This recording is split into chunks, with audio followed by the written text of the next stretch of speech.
Hello, and welcome to Of the People. I am Robert Chernin with my lovely co-host, Ericka Redic. Say hello, Ericka. Hello, Robert. How are you this fine, fine day? I am fine. By the way, I did learn that the two words that when a woman says, I know we're going to start off with sexism, when they tell you fine, they're not, or whatever, right? So, I mean, those are the two words. If I've learned nothing in 30 years of being married, Mm, it's fine and whatever are mm, neither. But we'll get into that. agreed. But We'll this get into today, normally you can pretty much count on me to say what I think. That is one thing about me. I will not say fine unless I'm actually fine. and neither Ben nor I will believe you. But let's move on from that. So, folks, thanks for joining us. Want to let you know our podcast and radio show is up on Podbeam. So wherever you download your podcast from, Podbeam, Google, Amazon, Apple, iTunes, iTunes, Spotify. Spotify, we're on them all now. We're thrilled to be there. So don't forget to get us into your stream, or what's the correct terminology?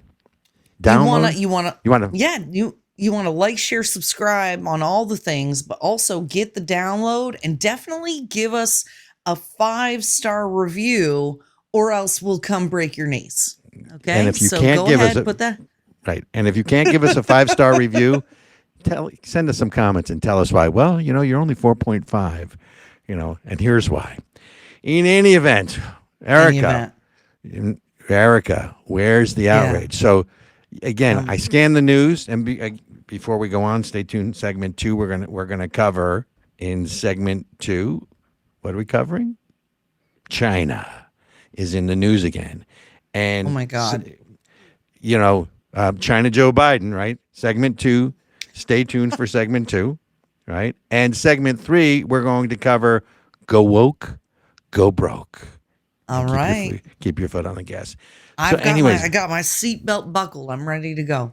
latest outrage. So I just found out that in 2021, the federal government, the FBI in particular, FISA, there were 278,000 unauthorized warrants that the FBI used without FISA approval. Now, FISA, folks, is the Foreign Intelligence Surveillance Act, right? And the FISA court, FBI is supposed to go get approval. They petition the court, they present evidence, you get a warrant. That's the way it works, right? And Right. remember, FISA was passed to monitor foreign individuals who may have influence in the United States, and you're not supposed to spy on U.S. citizens without cause, and this court is supposed to be the protector of that.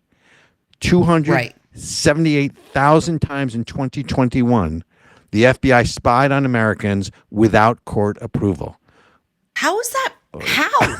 How? Um, Did you wait? Because they, Hold on.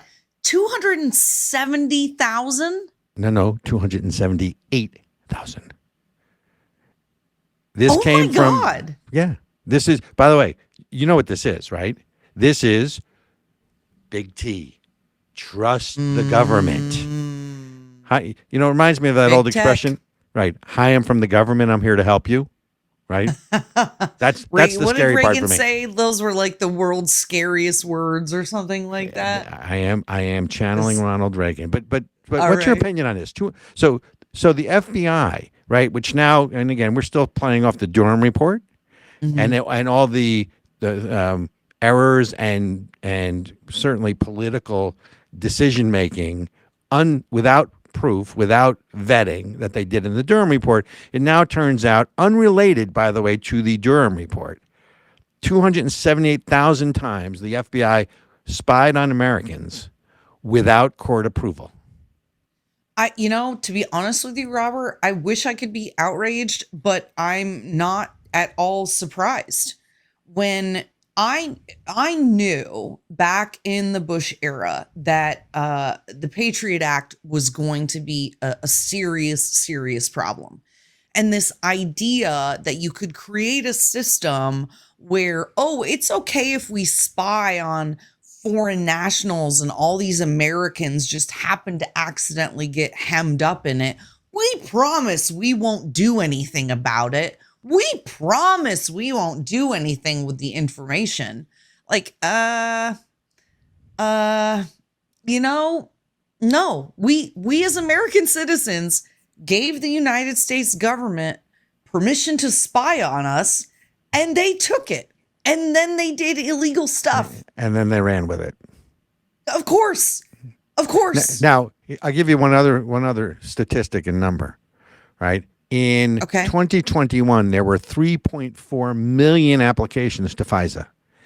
In 2022, now remember everything that happened in 2021, right? In 2021, it was January 6th. It was all the protests. Yep. It was, it was election integrity, questioning the election, all these things.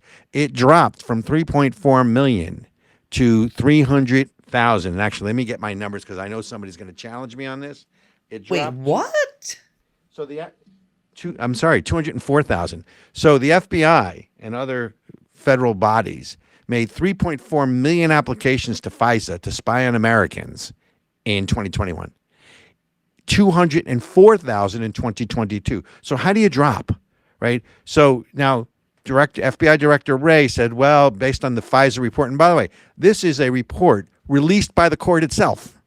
Wow. So this isn't a third party. This is the FISA court released an opinion, and it came out, and I want to say August of 2022. It's just been released now, right? I think last time I checked, it's 2023 sometime along the way. Yep. Right? Yep. The federal court, the FISA court itself said, here are the instances of application. Again, you go from 3.4 million to 204,000 in a year's time differential. Why the difference?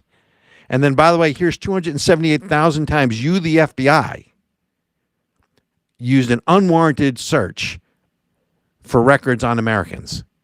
Oh my God, this isn't, Robert. If deep state, police state, administrative state, whatever you want to call it, it's just wrong. And again, media doesn't cover it. Where's the outrage? Nope. It is outrageous to me. This is exactly what we're talking about when we say we need to drain the swamp. We need to get rid of the administrative state. Okay. Remember do you remember, Robert, a few weeks ago, you read that finding, was it from the DOJ from the 80s that said a patriotic American is like the most dangerous thing that there is, or something like that? Department of Justice. Correct. Yeah. So they have decided that if you are an American with American values, that you are a danger to who? To who? Well, to the government. Right. That's right. To the government power and the government overreach. So over and over and over again, we're hearing about the IRS being weaponized about American citizens. Who was it? Matt Taibbi. As soon as he started the Twitter files, working on the Twitter files, all of a sudden he's got an IRS audit opened up on him. Literally the day that which one was it that dropped? Taibbi was testifying before the House subcommittee, That's I think, what it on was. weaponization. That day, the IRS shows up at his door as he's testifying. They Ericka, opened. do you believe in coincidences? I don't. No. And this is like, and all of a sudden now the IRS is doing field visits. Okay. So we said, are those guys with or without, wait, with or without guns? With weapons. Remember last year, they wanted to appropriate for 87,000 new IRS agents, and they were training them with weapons. And all of us conservatives were like, hey, this is bad. And now they're just showing up at your house. You know why they're training them with weapons, right? Because if it's the one thing the government wants to protect, is its ability to maintain its flow of money, right? You talk about right. Drinking from the teat of power, right? The spigot of power. Well, that's right. Government runs on money, and they want to make sure that you're paying them the money that you owe them. I mean, I wish I lived in like the 1900s, like before income tax. Think about how nice that would be, right? Oh my gosh. Right. Robert, this is outrageous. Outrage. Did we push your buttons today? I'm not fine anymore. I'm not fine anymore. I'm outraged. Where's the outrage? Well, folks, Ericka is outraged. So let me. All I'm right, so outraged. look it up yourself, folks. Don't believe me. Don't take my word for it. Look it up. Let's move on Yep. though, because there's a couple other things under our WTO segment. All right. And guess who's back in the news? My girlfriend. I have so many, right? Randy Hobbit. the Hoppin' Hobbit, Randy Weingarten. Turns out that there was the Freedom Foundation just uncovered, and again, I got to figure out all these words. That there is something called what is that called? It's called the union release time. So union release time is something that the federal government put in place with the unions, that even when you're in the union, you're teaching, then it's like, think of it like a leave of absence. You still accumulate pension time and money. So for 25 years, she's accumulated all this pension, even though she worked for like 6 months. And guess who's paying Randy Weingarten's pension when the time comes? You and me? Taxpayers, baby. Taxpayers. Wait. I'm not lying. Hey, Wait. look it up. No, wait. You're telling me that a broad who has not taught in decades and was only a teacher for like 5 minutes and is a union leader. Let's call her what she is. She's a politician. She's a politician. She's a politician. We're paying her pension? Well, not yet. She Why? hasn't retired yet. Excuse me. She's still collecting $540 some odd thousand a year as a salary, but it's called union release funds or union release. Let me get that term again. Hello. It's called union release time. Look it up. And again, the Freedom Foundation uncovers this just recently. And by the way, this isn't just really about Randy Weingarten. We personalize it because she is such an anathema. She's such a politician. She doesn't give a damn about the students. I'm not even sure she cares about the teachers as much as she cares about the Democrats and protecting her flow of money. The dollars. That's right. But, right? It's not just Randy Weingarten. Any teacher who's part of the union, because this is that payback from the government to the unions, because what happens is the school board is still responsible, even if they're not picking up her salary, they're still responsible for her pension. And it's not just Randy Weingarten, it's any teacher that is out on union release time. And again, folks, let's be clear. We support the teachers, at least most of them, the ones that aren't teaching. If you're a good teacher who's not trying to, trans the children. Okay, cool. You mean mutilate the children? Yes. Mutilate. Correct. Mutilate. Right. Let's call it what it is instead of using euphemisms. Right. Thank you for correcting me, Robert. We're going to trans the children. We're going to trans them to what? By the way, did you use the word broad? Yeah. If I did that, I'd be called a misogynist. By the way, am I not allowed to say that? Well, I don't. You are. I'm not. Right. I mean, I go back to the days. I go back to the days of Guys and Dolls and Damon Runyon, right? And Harry the. There I go with my movie reference, right? Musicals. By the way, in my house, you had to deal with Broadway or sing Broadway musicals to survive. So Guys and Dolls was a big one. There's a guy named Harry the Horse at the bar, and Adelaide, who is the love interest of in the movie Frank Sinatra, and Alan Alda is it was Alan Alda in the Broadway play. I'm sorry, Robert Alda, Alan Alda's father. But Harry the Horse has a line that goes, "Hey Nathan, she's a right broad," right? So now that's such a throwback to the 50s, but the fact that you use that, I love that. It's a good word. It's a good word. By the way, the opposite of broad is narrow. So I'm not sure how those two relate to each other, but so let's see. Women are broad and men are narrow. I mean, we are two-dimensional as men. We're two-dimensional when we're linear. Men are, I thought men were like waffles and women were like spaghetti. Great book, great marriage book for anybody listening out there. But no, I cannot believe that taxpayers are responsible for paying the pension of a person whose job it is to lobby against the taxpayer in order to fund their salary and benefits and the way that things go. So I have to pay you to lobby against me to get more money out of my pocket. Okay. That's why I'm against public sector unions to begin with, But the fact that that is extra insulting. If you make a $500,000 a year salary, honey, you do not need me to pay your pension. Well, let's be clear. New York State taxpayers will pay her pension because that's where her pension emanates from. So it's state oriented. So it's taxpayers in general. Still. But across the country, understand, this isn't just a Randy Weingarten thing. This is a backroom deal between the Democrats and the unions that is being paid for by taxpayers across the country. And thank God for the Freedom Foundation who unearthed this. And by the way, very recent, thing. It's not even anywhere in the news. Really, I mean, if you search it, you'll find it. But it's just again, it just never ends. It's like it's like you're peeling back the layers of the onion, and you just keep peeling back layers, and you just find all the more crap. Literally. Oh, it's like here's the termite colony. Oh, here's the cockroach colony. Oh, here's where the mice are living. Oh, here's where. Oh my God, next. There's gonna be dead possums on the back porch. Robert, spoken like a Vermont girl, or excuse me, a Vermont broad. I like it. Yeah, well, I don't know which I would prefer. Randy Weingarten or cockroaches. It's a tough choice. Let me think. Can I think about that and get back to you? You can get back to me next episode. We'll talk about it next time. All right. Speaking of cockroaches, that's a good segue. Thank you. Speaking of cockroaches.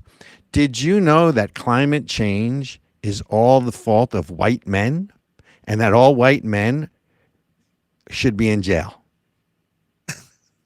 Come on.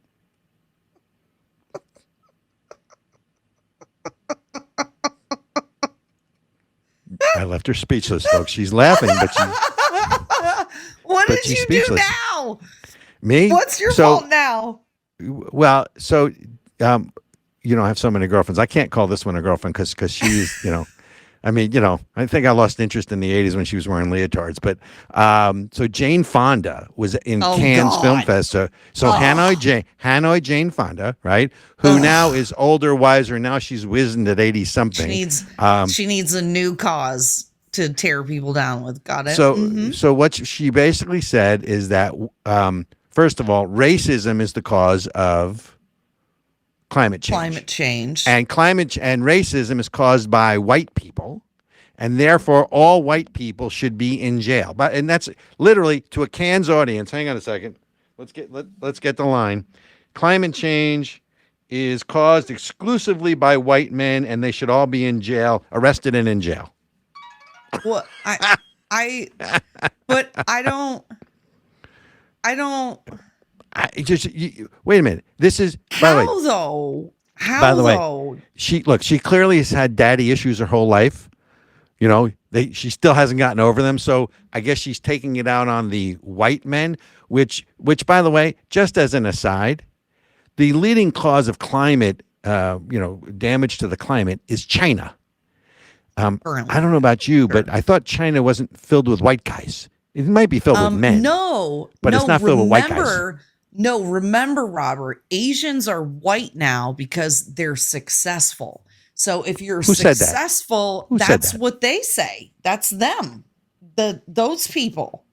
If you are an ethnic minority and you are successful by the normal metrics of like education, financially, or whatever, it means you are appropriating whiteness or you are white adjacent and therefore now white. So that's why Asian people, can be discriminated against at Harvard and all of these other things because they're too successful at education and getting into things.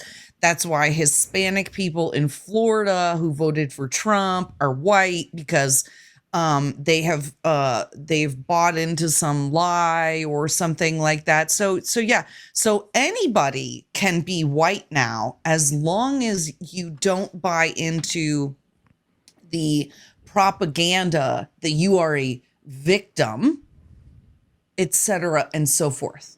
All right, so I'm getting flagged by Sir Benjamin. We need to take a break. We're going to start next section. By the way, we're going to China next section. So this is a good segue. But I'm going to come back to this because I'm listening to you going, I don't get it. But folks,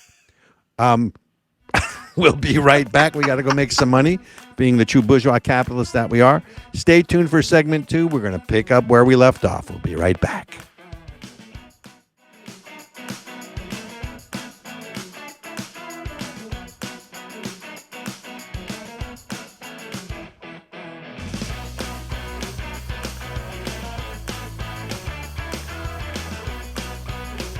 We are of the people.